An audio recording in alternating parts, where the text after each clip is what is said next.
Welcome everyone, I'm AngloV the Polish guy, and today I will show you how to start doing low-class Wormhole PVE on the cheap. This video is aimed at someone not experienced in wormholes or PVE within them. If you want more of a general look at living solo in a wormhole, check out my solo C3 series. Before we start, you need to know that doing wormhole-specific PVE is somewhat more challenging than fighting the normal known space rats, in missions or otherwise. Their AI is generally better, and they use Omni Damage and Omni Tank instead of the common 2-type resists and damage on conventional rats. You will also face capacitor neutralizers, stasis webifiers and warp disruptors in some sites. On top of that, by going into wormholes you get into uncertain territory. The lack of local chat won't allow you to easily see how safe you are, forcing you to use D-scan. It's your only tool and warning about anyone in the system. Don't be too confident though. Cloaked ships and combat recons won't be visible on it, so you will never be sure if you are truly alone. First off, let's go over how to prepare for and mitigate those dangers. Preparation is the most important step here. No matter if you want to live in a wormhole for a longer time or just venture into them for a few hours. The first step will be finding a suitable wormhole. In this guide I will show you a C2 wormhole environment easily done in a mostly T2 fitted battlecruiser, in this case a Drake that I will show you the fit of later. The class 1 wormholes can be done fitted for T1, C3 on the other hand will need more advanced ships to do effectively. So, for your wormhole you need something low traffic. The more people live or go in there, the worse it will be, both because of players being a danger and the sites being run, leaving you with less for yourself. If you start out from high sec, you need to go to a very low traffic system for the best chance of finding a wormhole entrance that wasn't used yet. To find such systems I use .lan, but the in-game map should work too. For the step of actually finding a wormhole, I'm using an exploration frigate that I will also use to scan out the target system too. For a longer term occupation, your main ship would handle the scanning in the system itself after the first scouting of it. So, a few jumps out of a MAR, I've found a low traffic system with a wormhole. It's an R943. You can look up various designations using the links in the description. You want to avoid K162 wormholes, because those are exits that need to be initiated from the other side, meaning that most likely there is some traffic there. In my case, I got a C2, ideal for my combat ship. After getting into the hole, remember to start D-scanning and bookmark the exit. You don't want to get lost in space.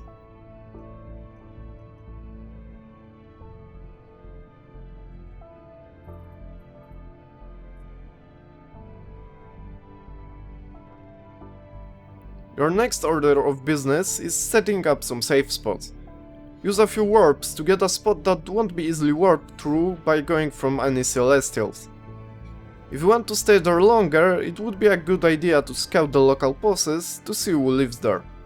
Next, you can start scanning and get some info on the wormhole at the same time.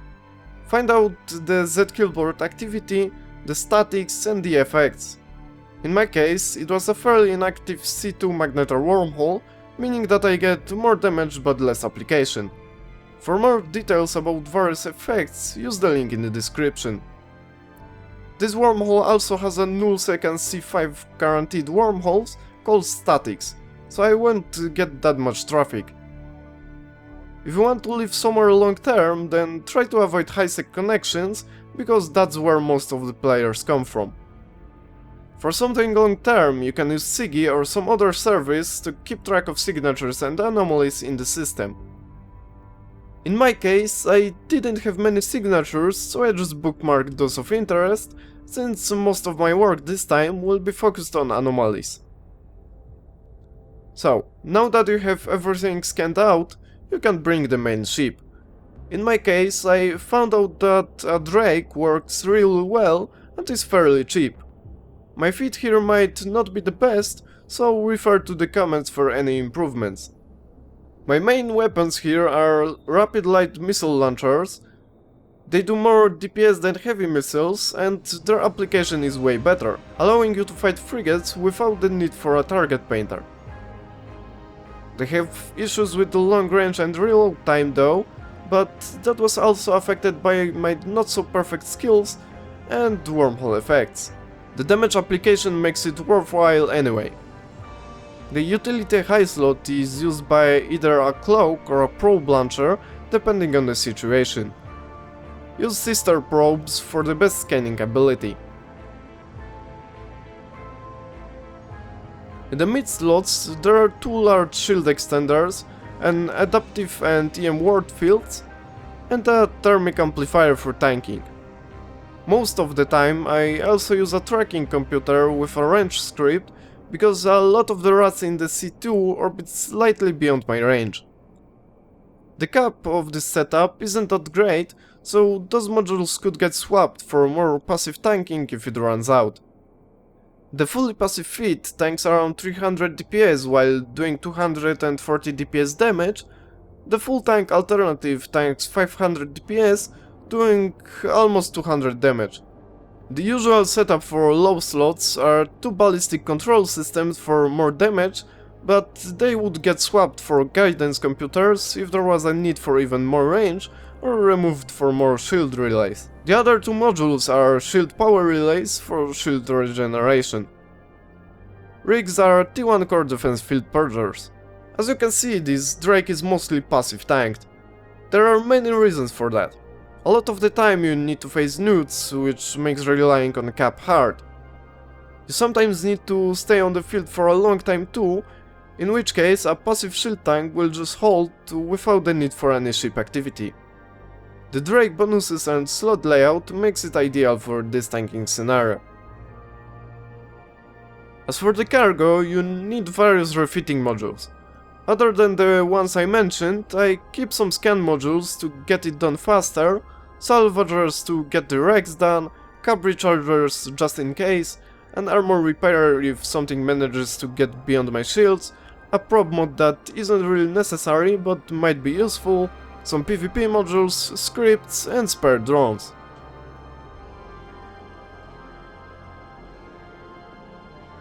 Two of the most important items here are the mobile depot and tractor unit. The first one allows you to refit in space, which is necessary to live out of your ship, while the second one will pull in wrecks from the sides, allowing you to both salvage and easily get the blue loot that drops from them. The drones I use are warriors, mostly for the sake of dealing with small targets. Since this ship isn't focused on drones and doesn't have tracking improvements, those are ideal here. The total cost of the setup is around 150 million, and it doesn't require that much skills. If you want to downgrade to a class 1 wormhole, then this Drake can do them fitted for T1. So, now that you have your ship ready, you can move it to the wormhole. Remember to rename it too. Having your character name in the ship's name gives off a lot of information to someone who descans you. When you are there, you can start doing sights. In order to do it effectively, you need to take into account how the waves spawn and what you will be facing. My go-to solution here is Ricky's Wormhole guide linked in the description. It's probably the most useful tool for me.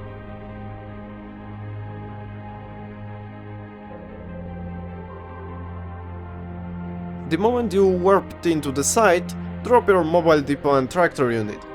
After that, start shooting the rats. Your first targets should be frigates, then looting and remote red ships. Destroy the wave trigger group last, because two waves at the same time might overwhelm you. You can reduce the group's number though, as long as the last rat of it remains alive. So, the reason to kill the frigates first is that they are a threat against your drones. The other rats shouldn't take much interest in them and can't really hit them effectively. Now, your goal is to kill wave after wave of rats. Make sure of the order you are destroying rats in, because it's really important to not spawn two waves at the same time.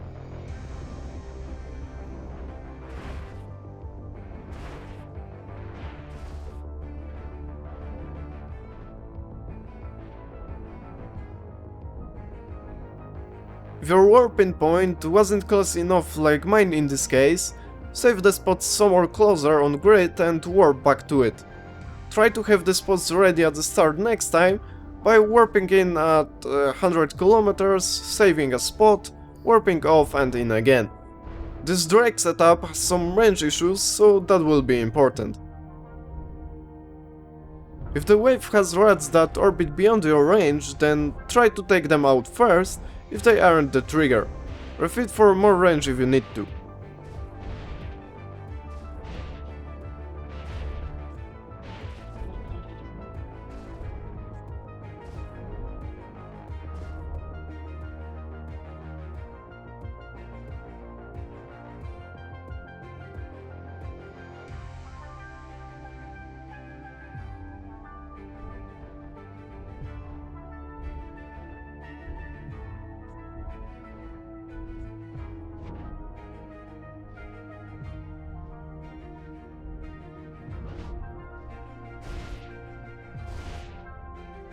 When the site is done, refit for salvagers and salvage the wrecks. Doing so can make quite a lot of ISK, sometimes matching the normal blue loot that drops from the sleepers in value. The blue loot itself will vary across the sites. Generally, data and relic sites will be the best when it comes to ISK. When it comes to hacking those, it's up to you. The loot from the cans is almost worthless and easy to get. With the ship being as slow as it is, I wouldn't recommend doing it for the ISK and more for the sake of despawning the sites. Now you can continue doing the next sites. The routine will look practically identical. Warp in, set a bookmark, warp off, back in again, drop the MTU and depot and start destroying the waves. In the meantime, remember to keep using this scan to keep up with what is around you. If a ship that could destroy you appears, just go to a safe and cloak up. If it's something you can destroy, you can try hunting it down, but that's beyond the scope of this video. Remember, if you get looted out, refit for a fully passive tank. Personally, I prefer to refit for more tank if my shields drop below 50%, just to have that safety buffer. Your peak regeneration is at around 30% though, but try to not to get lower than that. So, now that you did some sites, you can choose what to do next. You can either go to your safe spot and safely log off to continue the next time, or just go back to where you came from.